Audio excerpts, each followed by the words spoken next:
Hello everyone, today we are going to learn basic SketchUp tutorial how to make a component. For example, I will create 3D object. We draw rectangle and then use pull tools to the top.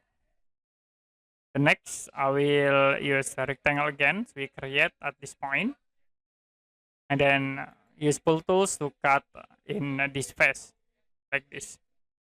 So if you want to convert these objects into a component, you can triple click, right click, and then choose make component. Set component name, I will set into object 1 and I click create. Now you can see components in your component tab like this.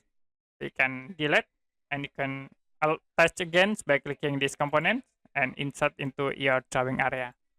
If you want to delete component on this component tab, you can delete first the component and then you can click at this icon, click put unused, so it will be automatically delete the component. Okay, that's it for basic SketchUp tutorial how to make a component. And if you have any question about this tutorial, you can comment below this video.